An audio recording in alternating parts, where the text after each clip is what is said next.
বর্তমানে জি বাংলার যে ধারাবাহিকটি অনেক দিন পরে প্রথমবার স্লট পেয়েছে এবং প্রতি সপ্তাহে প্রতিপক্ষ ধারাবাহিককে এবার পরাস্ত করে দিচ্ছে, সেটা হলো আলোর কোলে।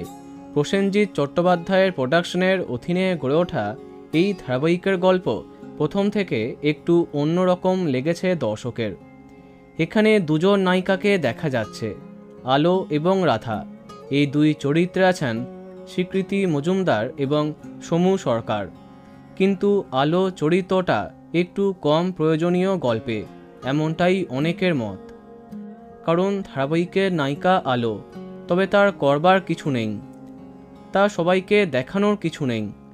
কোনো সমস্যা সে সমাধানও করতে পারে না, তাকে কেউ শুনতে দেখতে পায় না। তবে ধারাবাহিকের ইউএসপি আলো। তবে এবার জানা যাচ্ছে আলোর কোলে থেকে বিদায় নিচ্ছেন স্বীকৃতি, মানে আলো। গল্পেই বাদ পড়ছে এই চরিত্র।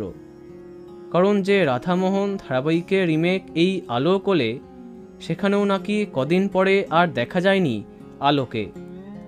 তাই এটুকু কনফার্ম, কয়েকদিনের মধ্যেই বিদায় নেবেন স্বীকৃতি। তবে আবার তিনি কামব্যাক করবেন, কেননা রাধামোহন ধারাবাহিকে দেখা যায় খলনায়িকা প্লাস্টিক সার্জারি করে আলো রূপে আবার ফিরে আসে। মানে এরপর স্বীকৃতিকে নেগেটিভ চরিত্রে দেখতে পাবে দর্শক, এমনটাই জানা গেছে। এবার দেখা যাক কি হয়। বোঝাই যাচ্ছে অনেক ধামাকা চমক অপেক্ষা করছে। তো বন্ধুরা, কে কে এক্সাইটেড কমেন্টে জানাতে পারো। ভিডিওটি লাইক এবং শেয়ার করো। এই রকম আরও অনেক ভিডিও পেতে সাবস্ক্রাইব করো কারেন্ট পজ। ধন্যবাদ।